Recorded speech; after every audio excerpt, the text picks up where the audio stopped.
Okay, so what's up, y'all? Today, we're taking a look at the Part 6 Jason, so stay tuned.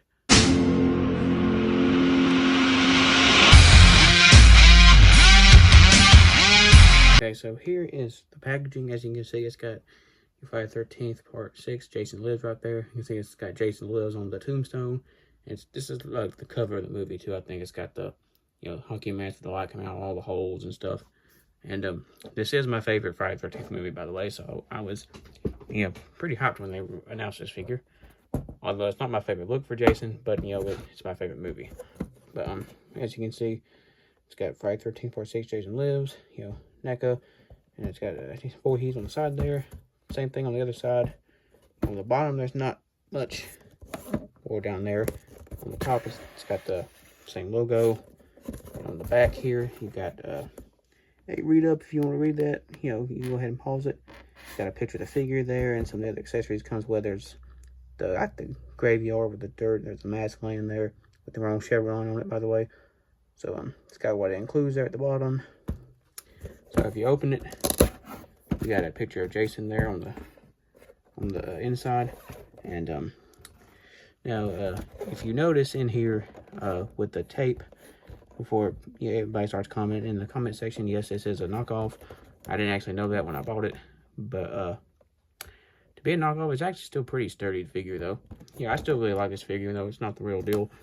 But sometimes that happens. I mean, there's not what you do about it. But as long as it it's still sturdy, doesn't break easy. I mean, there's no big deal. Starting off with his accessories, we have his tombstone from Part 6, which looks different than the one in Part 5, which I'll show you here in just a minute. But as you can see, it says Jason Vorhees on the front there. There's no date of when he was born or when he died or nothing like that. But so there's some moss on the top there. As you can see, it's painted pretty well. And there's some more paint in the back, a crack. And not a whole lot at the bottom there. Still pretty cool accessory. Okay, so here's a comparison of tombstones. As you can see, you have in the middle there, the one comes with Part 6 Jason. And then on the side of it is the one that came with the Dream Sequence Jason from Part 5. I think they came with that one. I can't remember exactly. But then on the other side, you have the one that came with Michael Myers of his sister Judith. So there's all three tombstones so far that I have. I don't have the Rob Zombie one or anything like that came with the Rob Zombie figure. So it comes with the piece of fence post that Tommy broke off in the movie and stabbed Jason with, and then lightning struck it and then brought Jason back to life. So as you can see, it's got the end where it's struck by lightning. And then here at the top, you can see it's got the spear end of it. As you can see, it's got a pretty good paint job on it too. It's got silvery paint and stuff on it, and pretty cool. Now, I have a bit of a problem with mine here, because I used to display him holding the fence post like on the beginning part of the movie, and I ran into a problem with that because this figure took a tumble off the shelf one time, and when it did, it fell on the fence post and broke the peg right in the middle of the fence post, which just pegs apart so you can get it into the figure's hands. But the only problem with it is it makes a weak spot, and then when it fell off the shelf, it broke it in half. So unfortunately, I can't display him with this now because it's broken.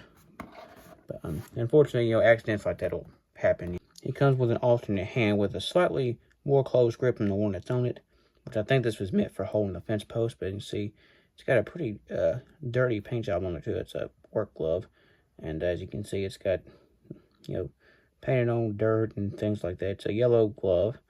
As you can see, pretty cool.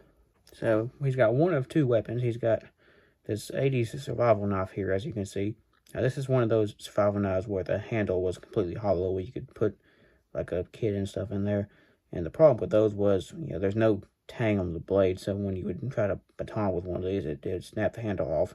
So it's, it's not a very good survival knife, but it's a very cool survival knife like the 80s. I guess just more looks than usage, I guess. But as you can see, it's got a silver blade on it there. As you can see, pretty cool. It's got a serrated edge, which you would use like to saw something.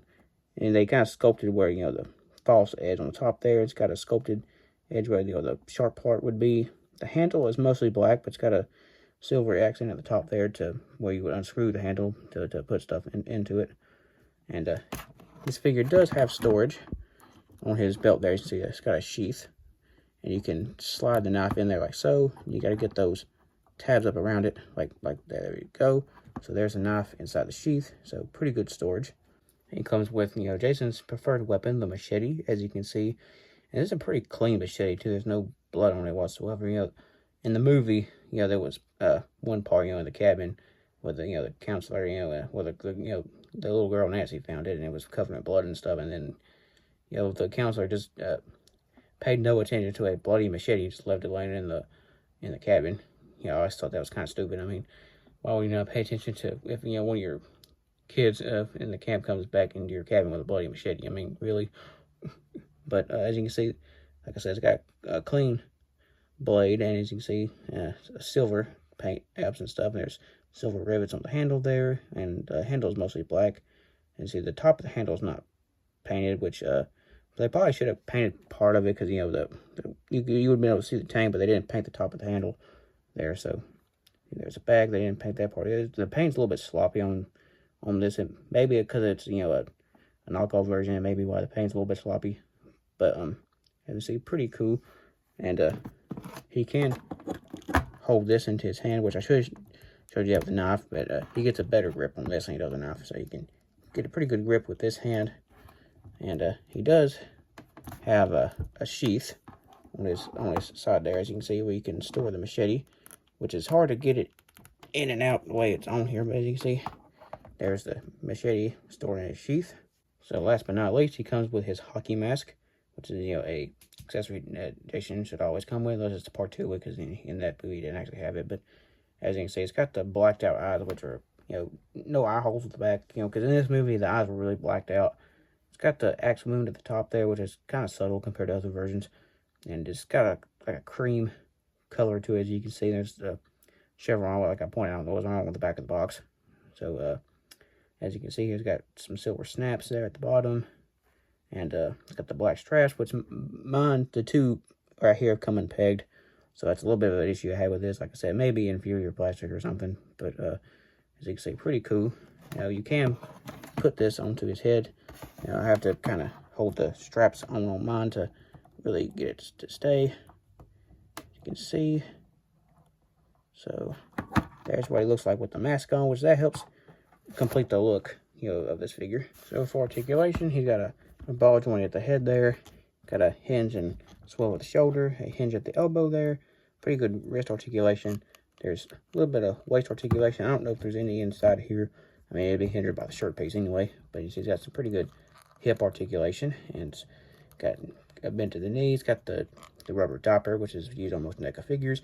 He's also got a little bit of ankle articulation, not a whole lot, but there's a little bit there. So let's go over the sculpt, design, and color of this figure, starting with his head there. As you can see, his head is he looks really mummified. He's been decomposing, he's been buried for a long time, that's why he looks this way. And as you can see some of his skull sticking out of his head right there, and there's some blood on his head there, which I don't know why he would have blood on his head right there, but so I think that's just something on the knockoff. I don't think the NECA one actually had it, but as you can see, it's got a pretty good paint job, though. It's got a lot of green and brown mixed into it, like he's decomposing. There's a hole in his head right there, and his head is lumped and deformed, as you can see, like it was before he was actually killed. As you can see, his mouth, the skin's all crooked, and his nose is missing, and about drop figure there. But you see, his nose is completely gone. You can see his skull, part of his, the skull of his mouth there. As you see, his teeth. So, pretty, nasty look there. As you can see, his neck, is also mummified and decomposing. As you can see, he's got the same green shirt on he had in the previous 2 films, except this one's a little more tattered. It's got the holes in it where, Tommy stabbed him with the fence post, so that's pretty nice detail. It's got a little bit of blood on his shirt there, or it could be, paintballs where, he killed the paintball players, so that could be, paintball, paint. So you see, one thing about this Jason was he had the utility belt that he stole from one of the paintball players. He didn't actually have this in the beginning of the movie, and then he took it from one of the paintball players. So you see, it's got the things that you throw in there too, like the darts, and he's got the sheath for his knife there, which is black, with a, it's also got like a thing, like an igniter you would strike and start fire with. And he's got the sheath for his machete there. And the Mezco figure had the belt, but it didn't have the sheath for the knife or the machete, which was a detail that should have been on there. But unfortunately, I don't have that figure, so I can't compare that. So they go around to the back. He's got a lot of the same details in the other figure, but he's got the belt going around the back. He's got his his brown pants. He's got some more blood on the back there on his rear end. He's got more blood on the front of his pants there. As you can see, they're kind of like a tan cream color. And more blood going down his pants.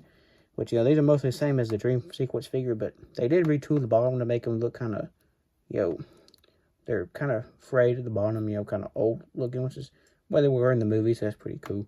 But, yeah, it's a lot of the same folds and wrinkles and stuff as the other one. Now, his boots are the same, except they did paint the bottom of the soles, which, you know, is the way it was in the movie, so that's a pretty cool detail there. So, for comparison time, here he is compared to Roy Burns from the previous film, and which I think that one is actually a NECA figure, but, so it's actually, you know, the real deal. But, as you can see, you know, quite a bit of different looks here. As you can see, the mask has different chevrons, you know, completely different outfit, you know, because, you know, Roy's not actually Jason, so he kind of cobbled his costume together. Okay, so here he is compared to the Part 5 Dream Sequence Jason and the Part 7 Jason. But, you know, I mentioned before, Part 6 is my favorite movie, but Part 7 is my favorite look. So, which I'll probably review Part 7 next, kind of going in order here. But, because the first Jason I reviewed was that Dream Sequence one, then I reviewed Roy Burns.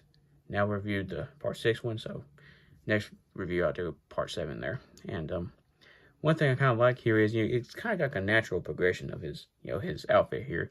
And you can see it's, which, you know, from Part 3, I don't have Part 3 yet, but, you know, then it started getting a little more worn in Part 4, which I don't have that one, but it's the same figure as the Dream Sequence one there. In the Dream Sequence is, that one's kind of painted real glossy and make him look like he's wet, like he's staying out in the rain. You know, and then Part 6, his outfit is kind of more tattered. He's been married for a little while. And then, you know, in Part 7 there, it's extremely tattered, you know, and got holes all in it. And, you know, it's seen better days. And his pants are green, which I think they were in the movie. It's hard to tell because the movie was filmed kind of dark, and, you know, there's a lot of lightning and light effects and stuff. And it makes it all look the same color. So it may not have been actually green, but, you know, like I said, it looks all the same color in the movie because of the lighting and the, you know, the dark and stuff like that. But still pretty cool. So here he is compared to the Freddy vs. Jason, and was this figure is a little bit taller than the other Jasons, and part of that is because he's got on the Frankenstein platform shoes, so that makes him a little taller than the other ones there. But still, I'll review that one after I do the Part 7 one. So, you know, stay tuned for that. So what do I think of this figure overall? You know, I really like this figure, even though it's a knockoff, not actually a real NECA figure. It's still a pretty good figure. I still like this figure. I wish I would have known that when I bought it, because then I would have bought the actual NECA figure. But I just didn't know that at the time, so that's why I ended up with this one. But like I said, yeah, for what it is, it's still pretty solid figure. It's still pretty cool. And but my other ones I do have are actually NECA figures. So yeah, I always try to look for things and make sure now, so I know I'm getting, you know, the actual figure. So so if you like this video and want to see more Jasons, give me a thumbs up. That helped me a lot. And don't forget to hit the subscribe button. Till next time.